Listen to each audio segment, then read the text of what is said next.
Welcome to this meeting of the Royal Society for Asian Affairs, our first in our autumn-winter programme of lectures. The Silk Road has been a consistent focus for the Society throughout its history, and one that continues to provide interest and adventure to many. From an ancient trade route to a contemporary network, the geographical corridor that makes up the Silk Road has played and continues to play a critical role in the development of the world. We're fortunate to have Christopher Wilton-Steer with us today, a travel photographer based in Kenya. Christopher's professional and personal work takes him to remote and off-the-beaten-track locations across Africa, Asia, and the Middle East. His photography explores less well-documented and often misunderstood parts of the world in an effort to build bridges of interest and understanding between distant cultures. Christopher is also the global lead for communications at the Aga Khan Foundation. Today he'll be talking about his 40,000 kilometre overland journey from London to Beijing. Over a period of 4 months, Christopher travelled by car, bus, train, ferry, horse and camel, traversing 16 countries across the breadth of Asia. In his talk, he will take us on a photographic journey through Europe, the Middle East, Central and South Asia, and China, exploring the rich variety of people, places, and cultures he encountered along the way. His photographs tell a fascinating story about the relationship between diverse cultures, how their histories continue to influence the present, and about the enduring legacy of interconnectivity forged by the trade routes that have spanned Eurasia for over 2,000 years.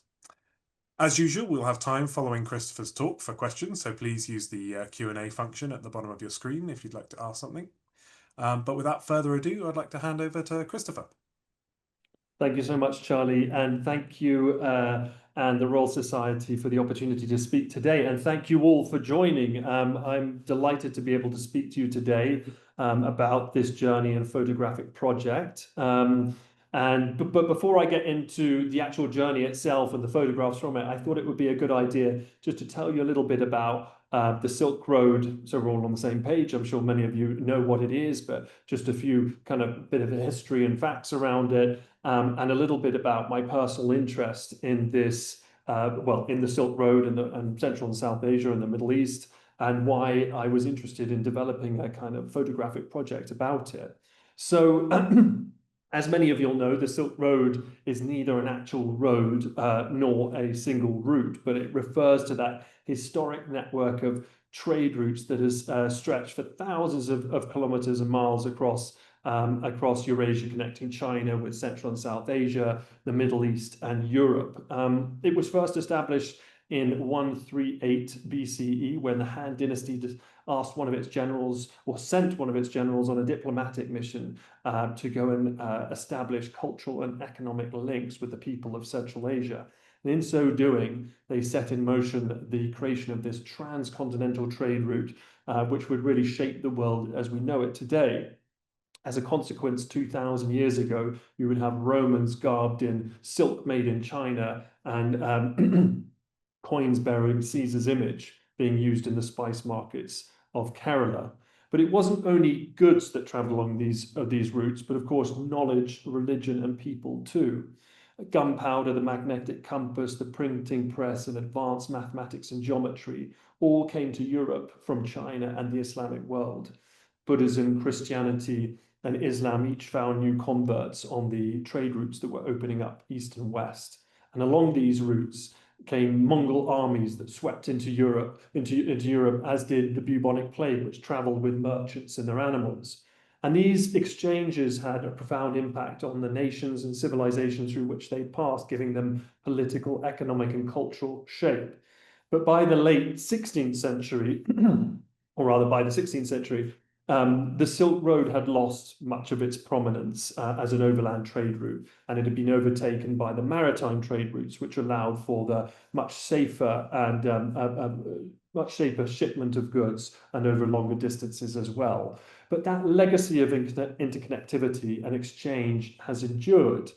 And as many of you will know, this is being reimagined on an unprecedented scale today through China's Belt and Road Initiative, the largest and most expensive infrastructure project in history. It's a massive network of roads, railways, pipelines, and ports that aims to connect about 65% of the world's population and really alter the flow of global trade. There's an ancient Chinese proverb that says, if you want to get rich, build a road. And it seems very much the Chinese are still doing it 2,000 years later. So my personal interest in it kind of goes back probably to my time at university. I was at Edinburgh University and I studied art and architectural history. And one of the courses I took was called Islam and Art. And that really opened up to me a whole world of art and heritage and history that otherwise I had not really encountered at all in my studies in the story and history of art. And learning about parts of Central Asia and Afghanistan, and it really started to fascinate me. And soon after university, my first job was I had an opportunity to work for a publishing company in Beijing, and and so often I would fly back and forth, and I would look out the window and think, so little I know about these places in between. I have no idea what's down there. It fascinated me, and I heard about people who traveled back overland from Beijing to Europe. And I thought, surely this is the greatest journey you could ever take. And I was kind of obsessed with travel at the time and being a part of that. But I never took that journey, but it kind of stayed in my mind for a long time. And years later, I found myself working for the Aga Khan Foundation, which, as some of you will know, is a private charitable foundation working to improve quality of life, particularly for marginalized and remote communities. And a lot of our work occurs in Central and South Asia and the Middle East. And so I started traveling to many of the countries that we work in, visiting and documenting our work as a communications professional, as a photographer as well. And so I started to sort of pick up this thread again about taking this journey and telling a story about the people, places, and cultures, the diversity of people, places, and cultures along the Silk Road, and also thinking about how I could tell a story about our work and the issues that are important to us as well. And so I pitched this idea to my boss at the time, and he liked it. And so lo and behold, I was supported to do this trip, and this is the journey I took across Eurasia, starting in London. I left from King's Cross train station, took the Eurostar to Paris, and just started my journey and started heading eastwards, which took about 4 months. I was really that was the time I was given, so it was a bit of a race. And as I said, many of those countries I'd visited before, but it was an opportunity to visit many others. And in the back of my mind, I had this idea that, this photographic project, imagine taking a journey yourself through photographs. And I thought, this has got to be an exhibition, it's outdoor, it's large scale. And so this is what I had imagined. And our office in London is just around the corner from here. This is Granary Square in King's Cross, which many of you will recognize. And so I started to plan this exhibition where you could walk through, and then from one end, and you could start in China or start in the UK, and start to understand or explore some of those places in between, and start to make and think about some of the things that all the variety and diversity of things along the Silk Road, but also what are those things that connect us as well. I'll talk a little bit more about that later. So this is what it looked like. This was in 2021. This is just obviously a small section of it, but just to give you a sense of what that looked like. And then that became the basis of a book, which is what put Charlie and I in contact with each other more recently. So this was published in May of this year, actually. And so now that's a little bit of the preamble in the background. I'll take you on this journey.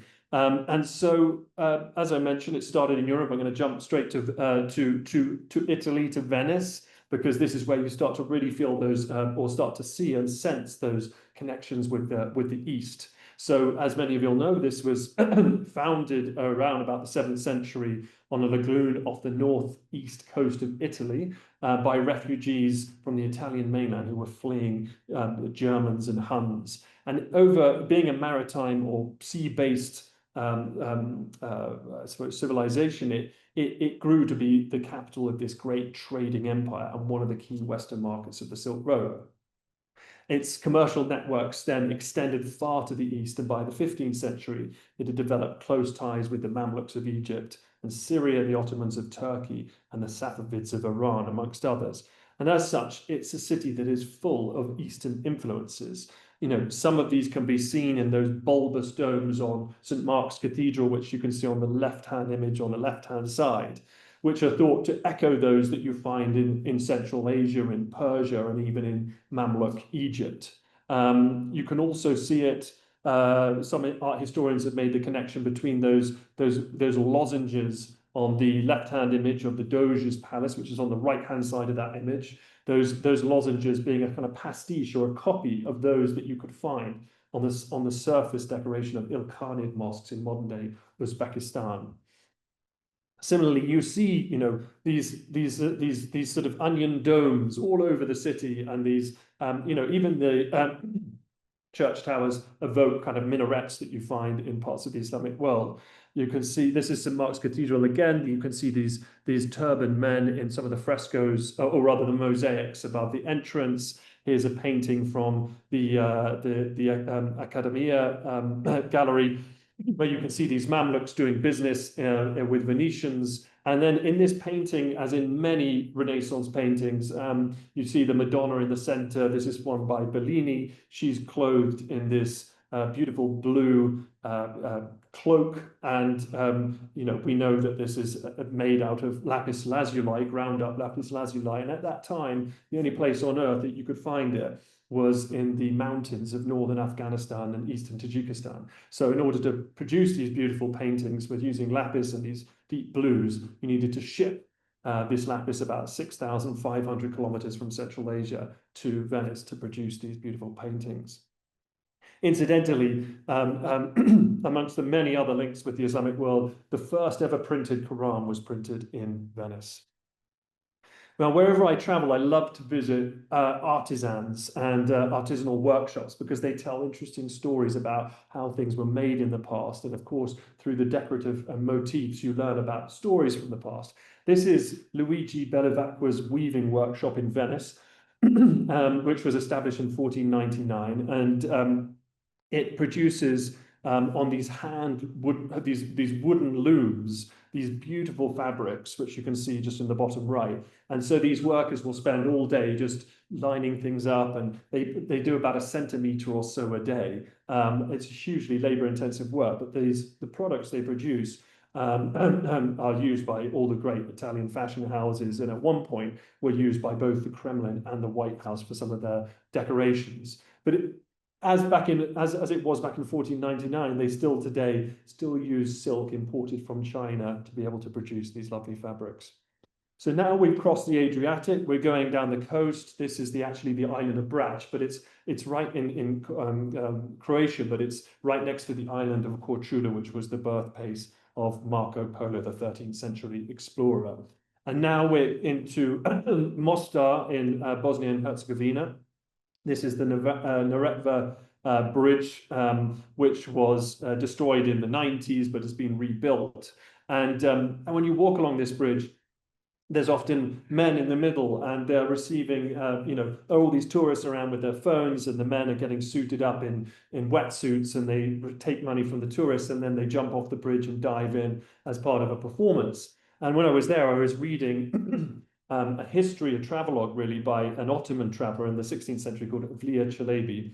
And he spoke about visiting this bridge. And he said there were young men there, and they would take you know, coins from visiting viziers and notables. And then they would cry, Ya Allah, and flying like birds, they leapt from the bridge into the river. And so, you know, 400 years later, this tradition is still very much alive, which was wonderful to see. This is the Hadzi Kurt Mosque, just nearby that bridge. And this is where I first heard the sound of the azan on my journey eastward. So up until that point, mostly church bells, or, you know, just the sound of cities. But here you could start to hear the sounds of the east, let's say. This young woman is the caretaker there, and she's holding up a Quran in both Bosnian and Arabic.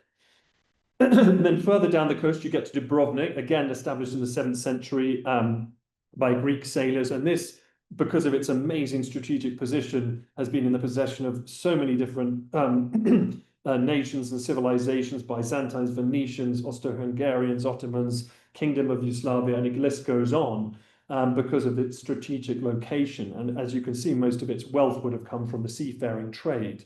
But it wasn't just goods that came into the city, but often plague would too in medieval times. And in 1377, Dubrovnik became the first city in the world to instigate a quarantine program. And so not on that island you see there, but one a little bit further in the distance, ships coming in would have to quarantino there for 40 days, stay there for 40 days to make sure that they're all okay before they could come into the city and start trading.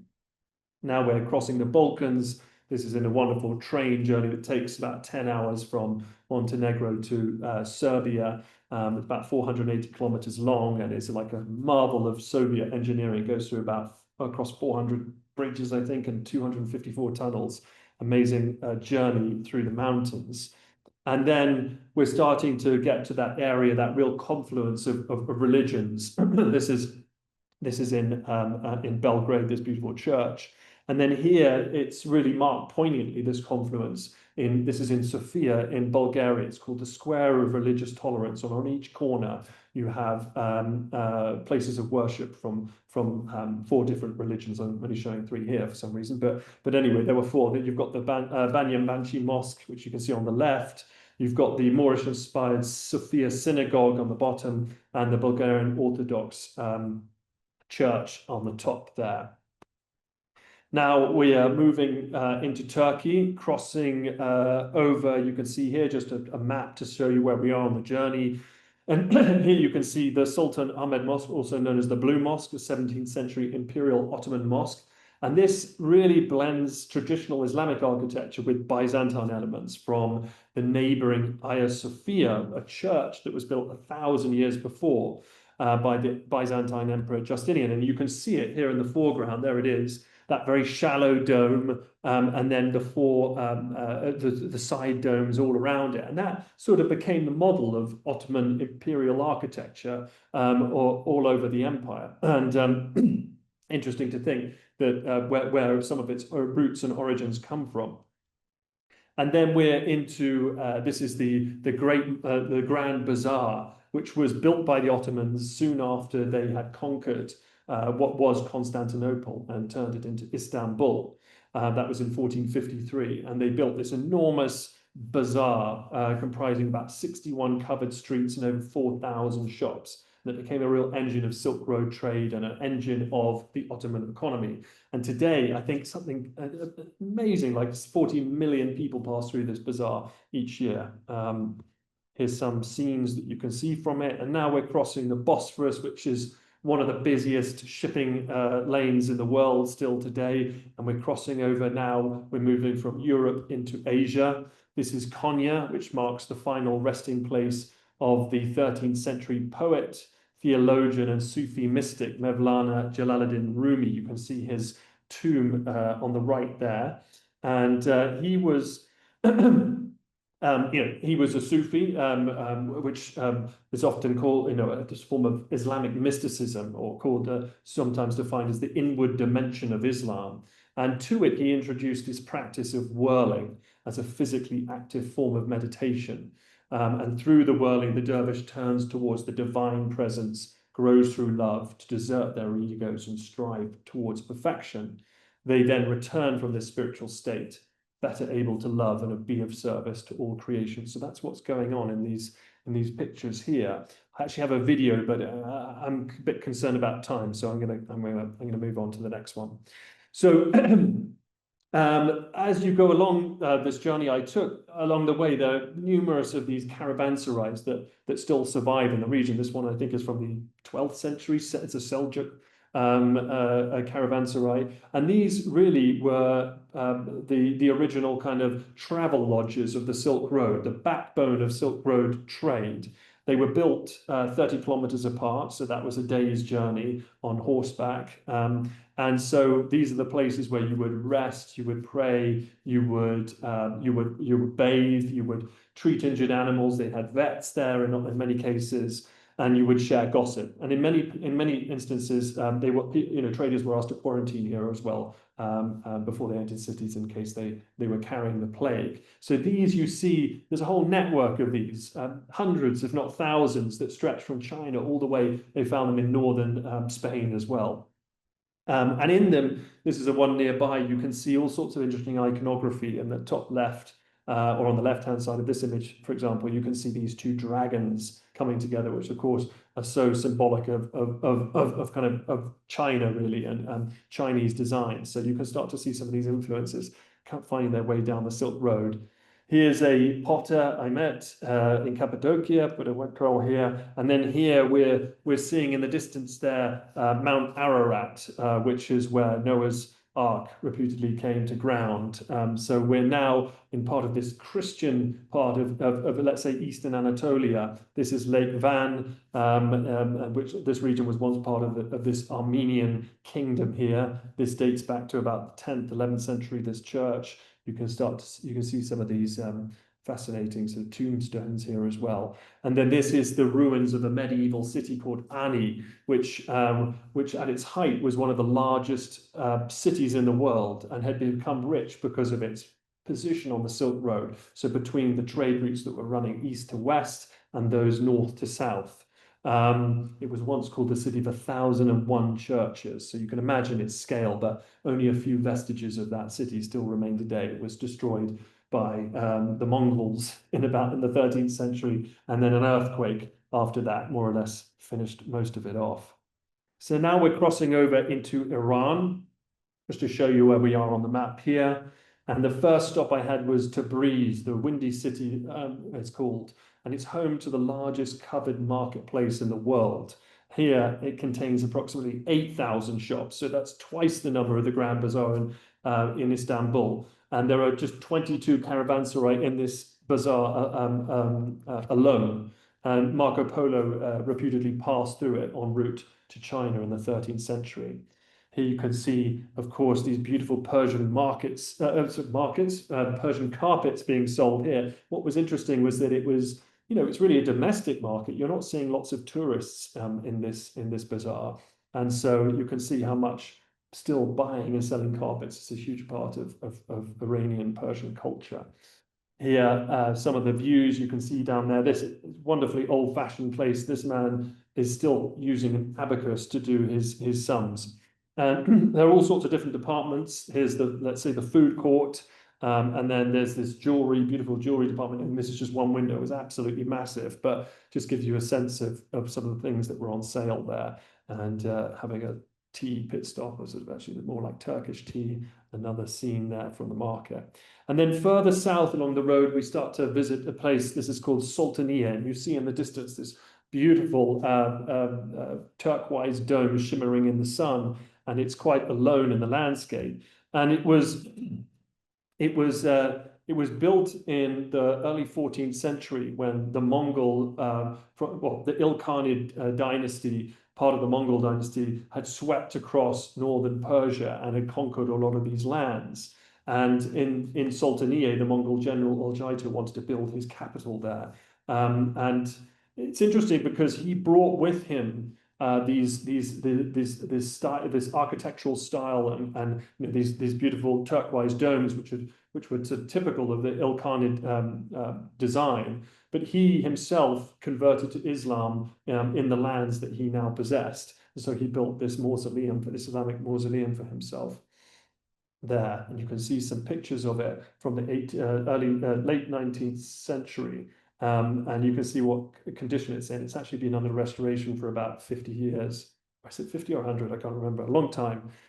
Along the road, many beautiful examples of Islamic geometry. And so, these advanced mathematics had been developed a lot in this part of the world and had spread out. And these were intended to reflect the language of the universe and the perfection of God and the greatness of creation. And so you see some of these these are murkanas from this one's from the mausoleum at Qom, and some other beautiful ones here as well. And now we're into Isfahan. This is the Nakshi Jahan Square, one of the largest open squares in the world still. And this was when the great Safavid ruler of Persia, Shah Abbas I, came to power in 1598, he made this his capital, Isfahan, and he was going to make it the most beautiful city in the world. And his centerpiece was the square around which you have the three pillars of 16th century Persian power, which was the religion, the mosque, the economy, the bazaar, the royalty. You'll see in the palaces. So here's that mosque opposite is called the Sheikh Lotfullah Mosque. It was a private royal mosque. Here's the inside of it here. And you see the beautiful dome inside of the dome here. This amazing geometric designs. Here's some of the palaces on another side of one of the palaces. And you see here the Shah Mosque in the distance. Getting a bit closer up, some of those scenes from it and some of the beautiful tile work. And in order to beautify these mosques and these palaces to Isfahan, Shah Abbas brought the expertise of Armenian craftsmen and artisans as well as Chinese to bring them and to meld them with the specialities of Iran as well at the time, and to produce these masterful works, which you see here. And that artisanal legacy is still very much alive today. If you go to the bazaar, it's full of artisans working away. And again, it's not a sort of big tourist market. It's mostly domestic. And young and old, you'll see people still making beautiful objects. Here, this whole family of metal workers you can see here. So that legacy is really still very much alive today. And nearby to this bazaar, I had heard this noise rumbling in the distance, and it was I came across this place. I couldn't quite believe what I was seeing, but it's called a Zorkana, a house of strength. And here is a place where men go really to give praise to Ali, the son-in-law of the Prophet, and also to exercise. So it's a kind of spiritual form of exercise. And so you have individual moves, but also synchronized moves. And the idea is to show your strength and prowess, which were qualities championed by Ali. And so you'll see at points men whirl like dervishes as well. I'll just show you a short video because it's quite an extraordinary thing with lots of wonderful music and drums as well.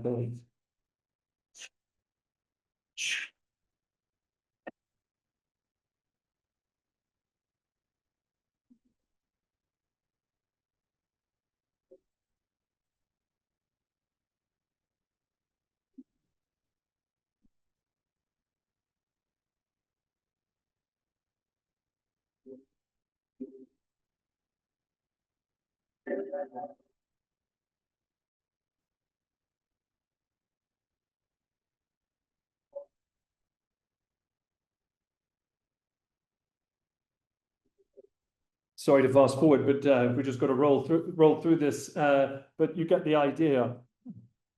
So now we're into Yazd, which is further south in Iran. And it's kind of the unofficial capital for Zoroastrianism, which is one of the world's oldest continuously practiced religions and was the dominant religion in Persia before the arrival of Islam in the 7th century. And as you'll probably have heard, Zoroastrians worship at fire temples, where often the flames have been kept burning for centuries, in some places millennia. I think this one had been burning for 1,500 years. And when Zoroastrians die, their body is brought to atop sorry, I should go back on the right-hand side, a tower of silence. And this is what it looks like on top. First, the body is sort of treated by a Zoroastrian priest, and then their body is laid here so that vultures and other carrion can pick the flesh off their bones. The idea being that for a Zoroastrian, the flesh is impure and it should not be put into the earth because it will create, it's sort of toxic for the earth. And so once those bones had been cleaned and bleached by the sun, it's only then that they could be buried. But that practice is now forbidden. So Zoroastrians today bury their dead in a coffin of lime plaster, so their body, again, never touches the earth. Proselytism and conversion is not encouraged, so actually very few Zoroastrians remain today, but interesting, their rituals and customs live on in other religions. For example, Zoroastrians pray 5 times a day, but in their case, they pray towards the sun.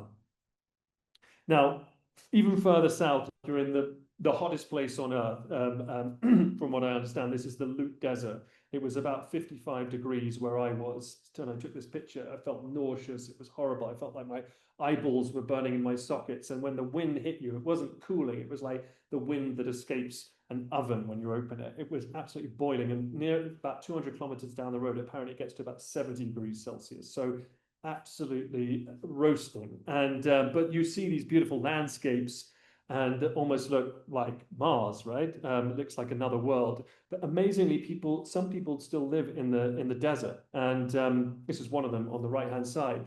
And in order to get water, hundreds of years ago, these underwater channels were carved from the distant mountains underground all the way to the desert, called carnets, and water flows along them.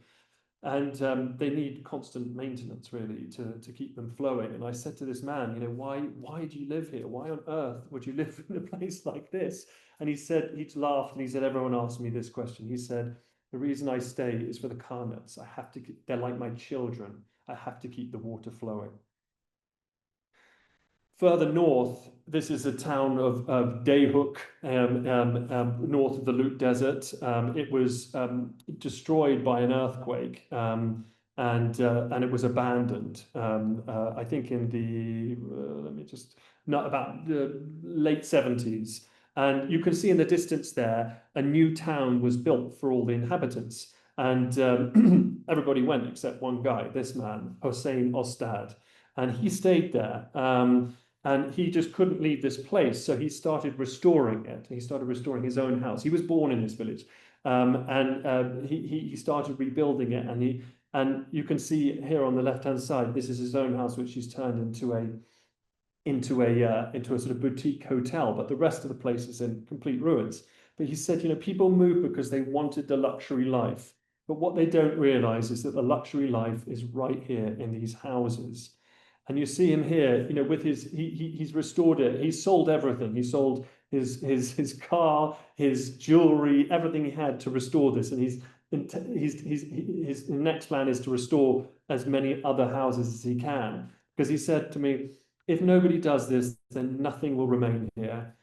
I love my country. I do it to protect our history. So it was just an interesting place to visit, to see this one man standing left, trying to restore pieces of the past in his particular village. So crossing the border to Turkmenistan here, just to show you where we are on the map. And we're into Ashgabat, which is this rather strange, futuristic city in which very few people seem to be living.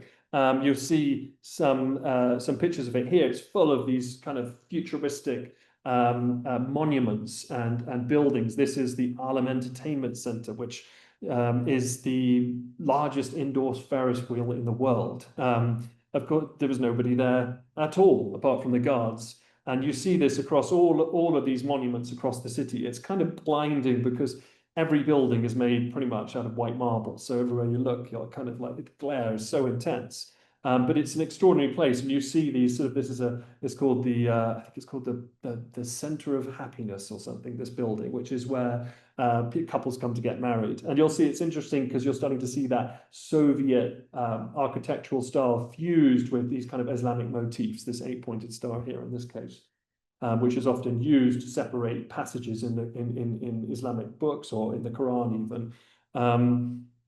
I'll just skip over this bit quickly. Now we're into Uzbekistan. Here is Khiva, which is really the Silk Road desert city of your imagination. It's located on a key axis of the Silk Road and had become rich through the trade that flowed through it, and particularly that of people. It was once one of the largest slave markets in the world. You'll see all over the city these beautiful blue tiles, which aren't actually from Uzbekistan. They had come when the neighboring Khan from, I think a Persian conqueror had come in the 18th century or 17th century, and he had brought a lot of this tile work from Persia to Uzbekistan, to Khiva. But when eventually they were turfed out, the local ruling Khan liked it so much, he sort of took that style and decorated much of the city with it. You can see here this is the Tash Howley Palace, and you'll see those beautiful blue tile works, but above it in the ceilings are these gorgeous wooden ceilings that fuse, again, this more Central Asian motifs, floral motifs and colors with Islamic geometry. And you can see some more examples of that there. I have a particular interest in taking pictures of ceilings, so there's quite a few of them in this presentation. And now to Samarkand, which was the capital of the Timurid Empire, and where so much kind of knowledge and learning came during the medieval period, from medicine to astrology, mathematics, etc. This was a real hub of knowledge production and arts and cultural production in that period. And here you can see the Bibi Khanum Mosque, which is the sort of largest, grandest mosque in Uzbekistan, pretty much.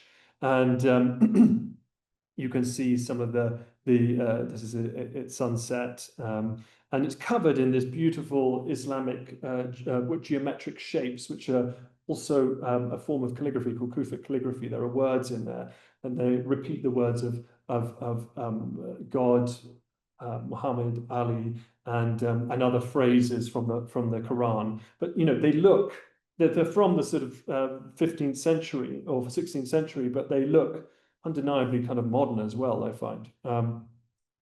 Then further east, where there's a huge amount of artisanal production going on, which I won't go into too much here, but this is called the Margaland Silk Factory. This is in the Fergana Valley, and here is really is a factory that takes it from the worm all the way to the production of silk, and then the treatment of the silk, and then producing fabrics at the other end. So it's the whole process. And as you probably would have heard at some point, that silk production had been a secret of China for about 3,000 years. And it eventually made its way out of China by about 552 AD. And then silk factories like this started popping up in other parts of the world where we're now able to produce this magical material. And then now we're really into the heart of Central Asia. This is Kyrgyzstan. We're starting to see some of those beautiful Jailu landscapes called the summer pastures. And this is a real place for horsemanship and horses. I'll go into that a little bit later. This is the University of Central Asia in Narin. So in the middle of nowhere, you have this kind of amazing, beautiful university campus. This is just the first phase of it. And this was established by His Late Highness Aga Khan IV and the governments of Tajikistan, Kyrgyzstan, and Kazakhstan to have a three-country university to bring kind of the highest quality education and state-of-the-art facilities to tertiary cities in Central Asia, and all located about 200 kilometers from the Chinese border and on old Silk Road trade routes. So really exciting and promising development there. And, the organization I work for, the Aga Khan Foundation, supports all sorts of micro enterprises, food security programs, health and nutrition, cultural restoration programs all over this region. Just some pictures that you'll see a bit here. I don't have time to go too much into the stories, early childhood development, etc. But I'll just stay for a moment on this chap called Karimkol on the right-hand side.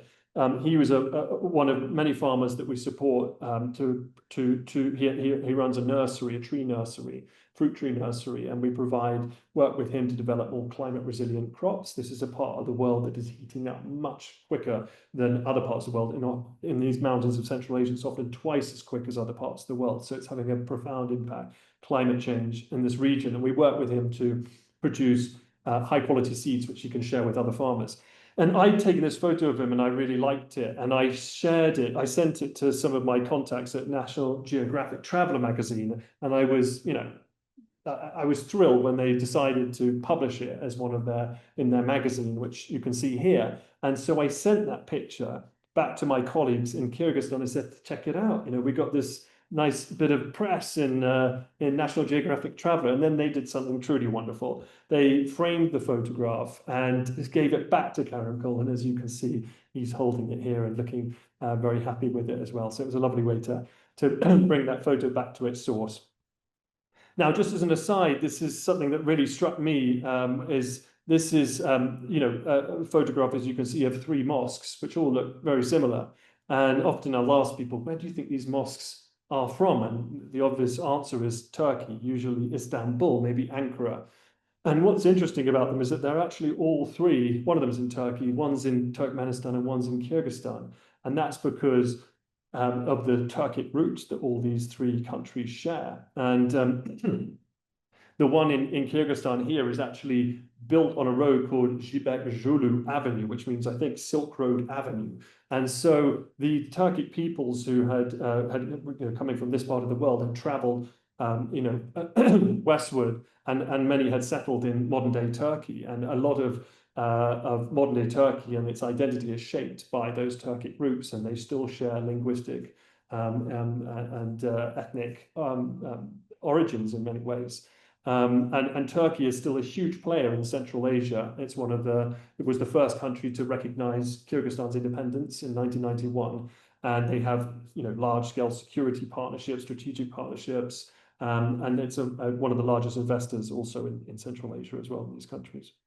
Now, further east, we're in Turkmenistan. Oh, sorry, we're still in Kyrgyzstan here. This is one of these lonely caravanserai. Has a bit of mystique about it because it's so isolated, but it's probably would connect you now with China, but we're not going to go to China quite yet. This is Songkul, one of the beautiful kind of high altitude lakes in the mountains there. It's late summer.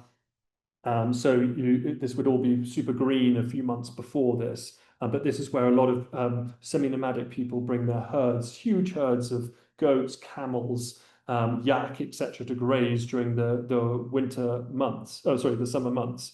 And you can see here some of the people that live there. Horse riding is a huge part of life there. And in many instances, babies will learn to sit in the saddle much before they can walk. And by their teens have very advanced riding skills. And this is another evening shot from Songkul. Now into Tajikistan, just so you can see where it is on the map. I realize I'm a little short for time, so I'm going to rattle through. This is Murgab, which is one of the highest, or is the highest town in eastern Tajikistan, very remote. You can see here this was once the Soviet outpost, the most remote Soviet outpost in Central Asia. You can see the diagonal across from the left to right is an old Soviet airstrip, and the road in front of you at the bottom is called the Pamir Highway. And you can see a lonely but massive truck on it coming from the Chinese border, heading straight to the markets of Central Asia full of goods. We support many artisans and businesses en route who can sell things to local tourists as a means to make an income in this very remote part of the world.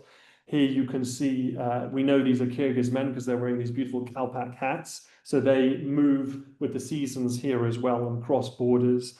And you can see this is a kind of richer, greener Jailu to the one before. And in the foreground, you can see some of those yurts there. And you won't be able to see them, but there's all sorts of herds there as well, which are coming to graze. And one of the many remote valleys, this is called the Vanj Valley, and one that we've spent the last 20 years expanding energy access in this part of the world, which, as you can see from here, is an extremely difficult thing to do. Going through, this is a young Pamiri woman wearing traditional Pamiri dress. This was at the opening of a new tourism center that we have supported, many of them in the region, in order to build, again, alternative livelihood opportunities for people, tourism being an area where we feel people can make a good living. This is a sort of crumbling fortress overlooking the Pianj River, which separates Tajikistan and Afghanistan, which is on the other side of the river there. And it was once one of the fortresses that protected some of the Silk Road trade routes, but going back probably about 1,500 years or so. And then here, we're almost at the Afghan border. You'll see Tajikistan is on the right of the river and Afghanistan is on the left. And these were once one region called a Badakhshan, but they've been separated into Afghan Badakhshan and Gorno-Badakhshan. That was the result of the Russian and British empires creating a sphere of their own separate spheres of influence in the late 19th century, and had sort of torn these two Badakshans apart. So you have cousins living on either side of the border, even brothers, sisters. And so the foundation with our partners has built a number of bridges, and you can see Vanj cross-border bridge, to try to reconnect some of this region once again. And you're at either end of the bridges are markets, which traders can go to visa-free to be able to trade rather than travel many 100 kilometers through those mountains, which you can see over there. So this is where I got to in my journey. You can see I've just hit the Wakhan corridor. I'm hoping to cross Afghanistan to go to northern Pakistan, but I wasn't allowed entry. So I had to take a bit of a detour, about 7,000 kilometers worth of detour to Dubai, and then down, back up to Islam. No, I went to Lahore first, then Islamabad, and up north. So this unfortunately was a flight I couldn't avoid, but the only flight I took. And then went to Pakistan here. You can see this beautiful Badshahi Mosque, classic of kind of Mughal architecture. And near the Lahore fort is this 450-meter long Mughal era picture wall from the 17th century. And it's been completely dilapidated, as you can see here, partly for a number of reasons. One of which was when the British were there, the plumbing all went all over the place and has caused all sorts of issues with the wall. But it's being restored by this amazing collection of often very young, in their 20s, art historians, conservators, engineers, chemists even, who are analyzing the different pigments to recreate them through the Aga Khan Trust for Culture. This wall is being brought back from the brink. So you can see this is the first section that's been restored. It's about 50 meters, and the 400-meter section, I think, is now being completed and will be opened later this year. Now we're into the north, where the Karakoram Himalayan and Hindu Kush mountain meets. It's an absolutely incredible environment. This is Katlu Palace, one of many that have been restored by the Trust for Culture I mentioned earlier. These were once the palaces of the local mirs or kings, but when they lost their political power, so too their fortunes, and a lot of these fell into disrepair. So some have been restored and have been turned into beautiful heritage hotels and museums in some cases. So you can stay in these gorgeous places, which I highly recommend. And they were influenced by the nearby areas. I mean, this is a part of the world that was, until the 15th century, it was primarily Buddhist. It has a closer connections with Tibet, Kashmir, and Ladakh than it does with southern Pakistan because of the geography and the mountains. And so you see in the design here more from Central Asia and from Tibet than you see from, let's say, further west. And so it wasn't just those architectural ideas as well, but also Buddhism that had traveled along those routes, and hence why this had been a primarily Buddhist region until the 15th century. Now traveling across, this is Dusai, this beautiful plain. These are Kashmiri nomads taking their herd across it. I don't think we have time for this, unfortunately. This is Baltit Fort, another restored by the Trust for Culture. We're now on the roof of it, looking over the legendary Hunza Valley, and this wonderful man, Salahuddin, is the security detail from there. He's become a bit of an icon of the region. This is an area, again, which the foundation has been working in for 30, 40 years across all spheres of life, education, healthcare, etc. Here's another beautiful fort restored by the Trust for Culture. It's about a 900-year fort called Altit Fort. And these have all become interesting tourist attractions. And now you have almost a problem of over-tourism in this part of the world when it previously had very little tourism, but a lot of it is domestic tourism. So they're struggling to keep up with the demand. This is the Leif Larsen Music Center. When I went in 2015, these women you see in the top left, they were actually making this building. It's a beautiful music school. And through the project, it helped train local women, disadvantaged women in all sorts of skills, carpentry, stonemasons, you see there, to be able to both create this building, but then have tangible skills that can be used to sell, to create and sell products afterwards. There's a company called Shikam that they created, where you can buy all sorts of wonderful furniture. And then when I went back in 2019, which is the bottom right photo, oh no, I think that was actually 2015 when I went, that photo there. When I went back in 2019, the music school was open and in action, and this is run by the Aga Khan Music Initiative to support young musicians to be able to learn the kind of traditional musical techniques of the region. Now we're up on the Karakoram Highway. We're heading towards the Chinese border. This is the kind of main road that the only road that connects Pakistan with China. And you have to go through these incredible mountains to get there. One of my colleagues I was speaking to at the time, he said, before this road was built, he said, I remember when I was a boy, I would see traders with Bactrian camels passing through Hunza. They would come from Urumqi and Kashgar in China, would be heading to Gilgit. So, you know, right next to this road are these little lines you can see along the sides of mountains, and they were original trading routes that, you know, incredibly perilous routes that you'd have to take in order to connect, to move between Western China and Pakistan.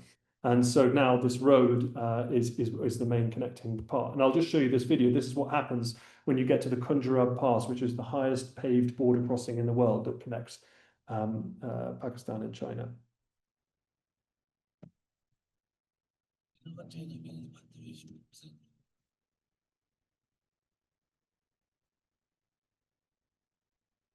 So you can see you reach this gateway in the middle of nowhere that announces you are now at the Chinese border. You cross over, this is where we are on the map, and then you continue along this Pamir highway until your first town, Tashqorgan. You're processed, all of that sort of stuff. It's an okay town, not that interesting. But the next town is the one that everyone talks about and is interested in visiting. This is Kashgar, which is located on the western edge of Xinjiang province. And is that kind of legendary town of Silk Road law. And this was the town that all the traders would have to pass through if they wanted to get out of China. And similarly, coming into China, you would pass through here. So you have this very diverse population there as a result. I think there are over 31 nationalities or ethnicities residing in the Kashgar area, including Uyghur, Hui, Tajik, Khalkha, Uzbek, Kazakh, Rus, Mongol, Manchu, Han, Tatar, and the list goes on.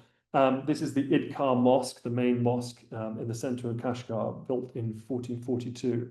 And here are some of the people that I photographed around the bazaar and the town. And so you can just see some of the sort of faces and the diversity. This man's playing a dutar, which is called the mother of Uyghur instruments.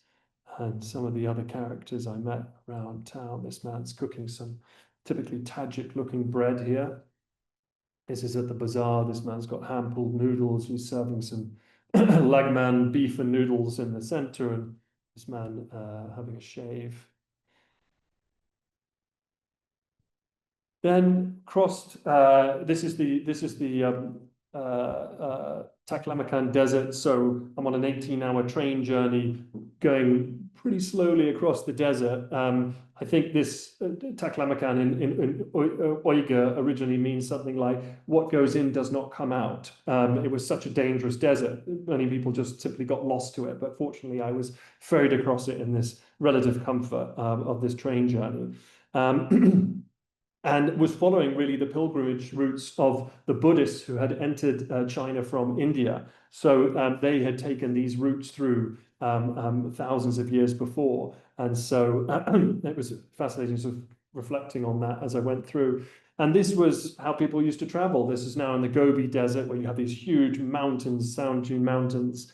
And these are the Bactrian camel that would ferry people. They're now kind of out of a job, but they are in terms of carrying goods. But now they carry tourists on desert tours, and that was made possible. That transport through oases like this. This is called Yua Yachuan, Dunhuang, and so these oases in the deserts would allow for this long distance travel.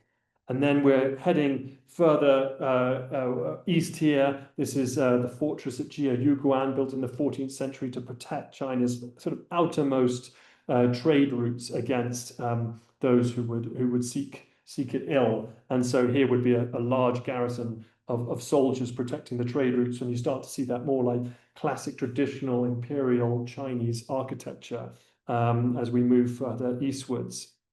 Here's some other pictures from it. And then we're into Xi'an, which is the one of the 4 ancient capitals of China, and is thought to be the starting point of the Silk Road. This is where in 138 BCE, they had sent the Han Dynasty sent their general eastward.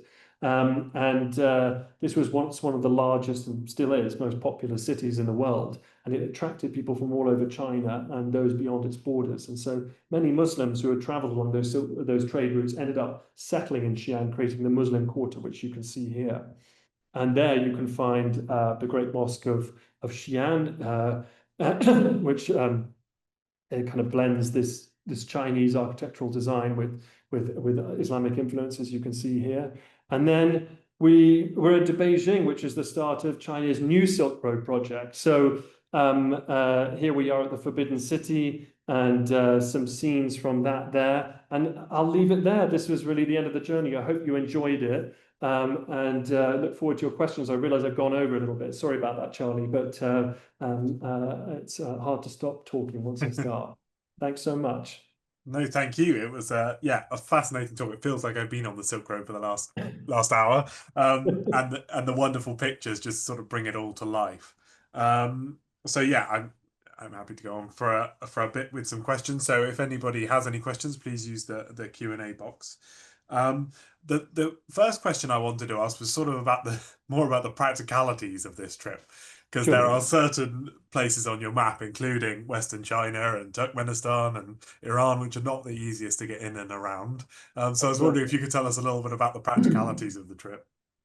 Sure. Well, you're right. I mean, up until, as a British passport holder, up until Iran, you're kind of good, right? You can get in relatively easily. Iran, it starts to get more complicated, but you just need to plan well in advance. So to make that application, as a British passport holder, I had to be with an official tour guide, which meant that, you know, you work through them, they make the application on your behalf. It takes about 3 months. I'd give yourself 4 just to be safe, to get that visa, because they have to do all the checks and all the rest of it. Then there's the problem of paying them, which is really difficult because of sanctions. I won't go into details here, but that can be complicated.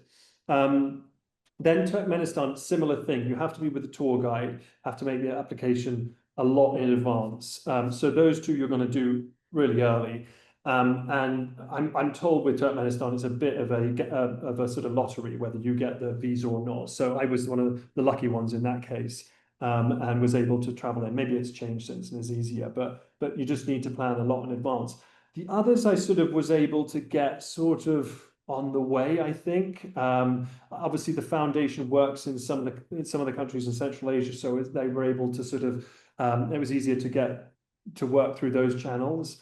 China was interesting because to get a Chinese visa, you need to show that you have an inbound and an outbound from China. And so when I went to the Chinese embassy in London, which I had to go to several times finally to get the visa, they said they were kind of like, what's going, you know, I said, I'm going to be in China in, like, you know, 8 months time. Can I get a visa? I'm going to be entering this way. And so they said, well, what's your outbound? And I just said, I haven't booked it yet because I'm going to get a Eurostar and then I'm going to travel eastward that way.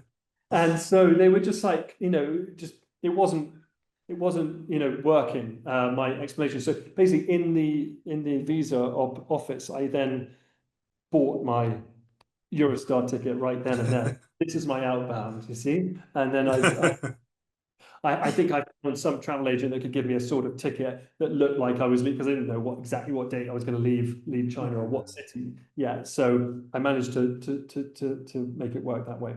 Some creative planning involved then. Exactly. I think the next question I've got is sort of, you highlighted the key themes, which were the sort of religion, trade, culture that you see along the whole route. Are there other themes that perhaps people wouldn't associate with the Silk Road, but that sort of popped up as you went along in all of these different places? Well, I think things like food as well. I mean, maybe that fits within your culture question, but you start to see those links between, you know, tea culture and coffee culture as well, and how those are shared between different, I suppose, civilizations, nations. I think that thing about hospitality is quite interesting as well. You know, as soon as you reach certain parts of, let's say, the Islamic world, there's a different level of hospitality, a different approach to it. Same in India as well. The idea that a kind of a person who's visiting is somehow, in some instances, sent by God, or is a message. It needs to be treated in such a way. I mean, if only we had something like that in Western Europe, you know, you could get treated nearly as well there. But I think that was an interesting aspect of it. And I guess when you get to China, then, because of the geography, I mean, Western China is different, but once you start getting to more Central and Eastern China, I guess it has its own, again, there's an element of hospitality there that's different from, that is borrows, I guess, from parts of Central Asia, or is similar in those ways, but is also quite distinct. Hmm. I think a question here from the audience that sort of piggybacks onto that is that Westerners often have sort of a view in their mind of the Silk Road and what it's like, and usually it's that sort of those Uzbek cities that have got the wonderful mosques and everything. But was there things upon your journey that surprised you that you really weren't expecting to find along the Silk Road? Well, I mean, I think the I think there were some places I had visited before, right? So I kind of had an idea in my mind about what to expect in some places. But Kyrgyzstan was a country I'd never visited before, and there I was really blown away by it. Like, I just didn't know what to expect. I had an idea in my mind, but it wasn't at all like what it's actually like. And I think there you don't have this great kind of architectural heritage and beautiful huge cities that you find in places like Uzbekistan. There, the landscape is really the sort of wonder, and particularly people's relationship with the landscape, which I found fascinating, especially I'm talking about the semi-nomadic people there, because you go and people are living in yurts, which you can pack up and take away, which is what they do. So when you move to the Jailu in the spring or whatever, and you're going to live there for several months, you live there in the yurt with your herd, and then when it gets to winter and it's cold again, freezing cold again, you pack it up and you leave, and the landscape is kind of left untouched.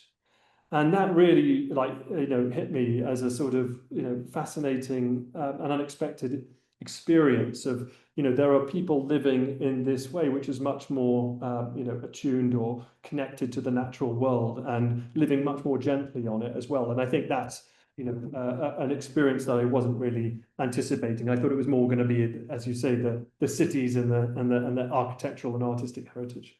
Yeah, that's interesting. And so there's another question here that complements that quite well, and it says, did the environments that you experienced as you went along create sort of change your usual creative approach and outlook as you were going along and taking your photographs? That's a good question. Now, sometimes when I do these talks, the question, I'm thinking back, this was 2019. This is like how many years ago now? I'm trying to remember.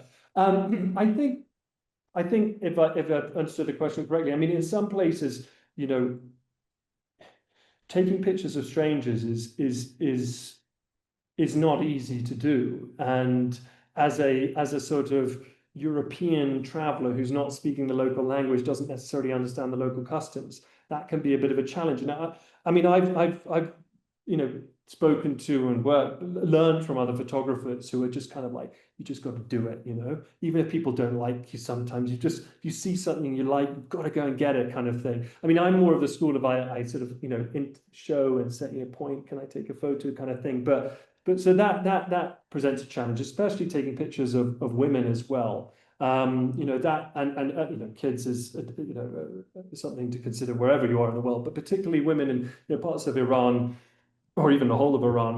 My guide was like, he was really, he just said, please don't take pictures of women, even though I had asked one woman, can I take a portrait, and she was happy for me to do that. He was just like, please don't show that. That could kind of get us into trouble and all sorts of things. So there you struggle because you want to show a balance of what you're seeing, not just this kind of slightly one-sided picture. So hopefully I got some of that, but yeah, that was a challenge. Did you have any other challenges with sort of officialdom when it came to photography?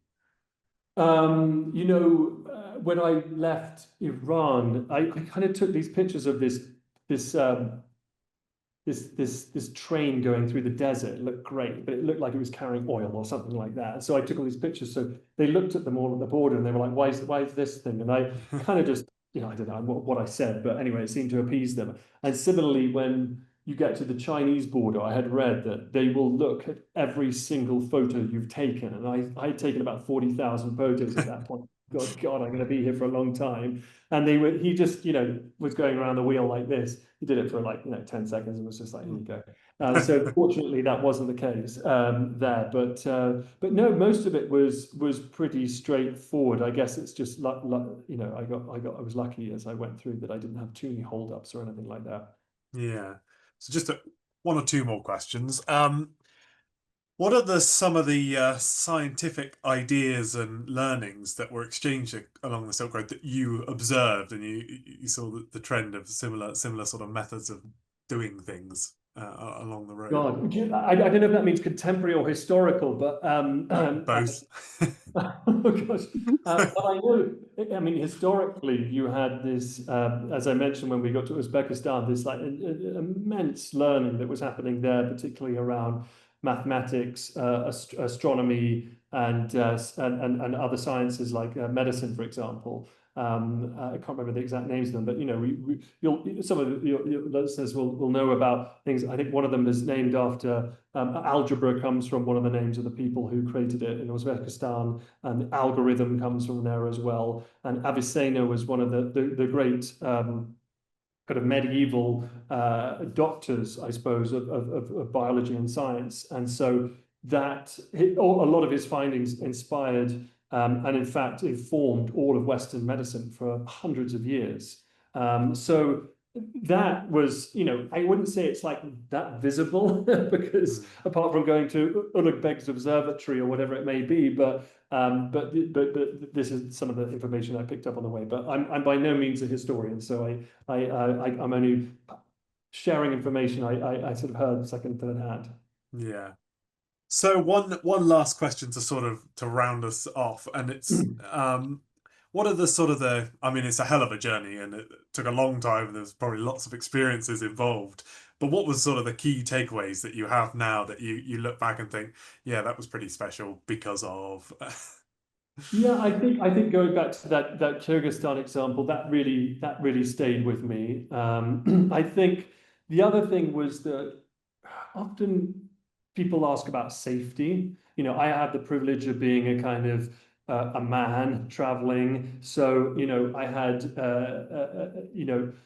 I don't face the same challenges as women traveling, but generally I can say I never felt ever any concern about my safety. I was always met with friendliness, hospitality, curiosity, and interest.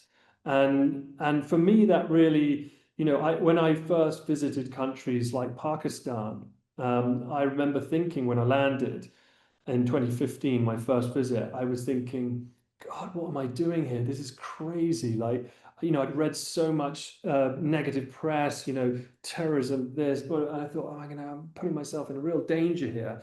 And when I then traveled around, I was just like, the veil had been lifted in the sense that I couldn't have been more ignorant, Mm. and so ever since that experience, I've always felt, I've got to go and figure, if I have a feeling about something, it's not going to be that real or tangible until I've experienced it myself. It's very easy to just read the news, and of course, most of it's negative. So you're just going to think this place is full of negative things. But actually going there changed my whole perspective of that generally, and of course about Pakistan specifically. And I remember I had the same feeling going to Iran, where I thought, this is crazy. Like, am I going to get picked up as a spy and, chucked into jail? And, I'm not going to say maybe that won't ever happen. But, when I went, I was like, all that just dissipated. And I was just, again, meeting wonderful, interesting, curious, hospitable people. So, there's a big difference between the political life of a country and the actual life of a country, the Yeah. day-to-day life of the country. And I think that was another, it really reinforced my understanding of that I've got to approach countries I visit with that open mind and be open to the possibility that it's not going to be the way you imagine it is already through what you've read or heard or whatever. And I had people along the way saying, "Don't go to Iran. It's a terrible idea. You're gonna put yourself in all sorts of trouble." And these were people I respected who I thought would know better, but it turns out they had the same prejudices I had in my own mind. Probably a lesson for a lot of people in that at the moment. Hmm. Well, I think all that remains to say is a big thank you for your time and for your fantastic talk, and a thank you to the audience for coming along as well. The next RSA talk is next week on the 25th. It's a hybrid talk with Sir William Patey. And he will have the fun task of talking about the Middle East and continuity and change and what's happening and what might happen next. So if you're interested in that, please sign up and please look at the website because there's plenty of events coming up for the rest of the year. But again, thank you very much, Christopher. It was a really great talk. Thank you so much, and thank you all for your time today.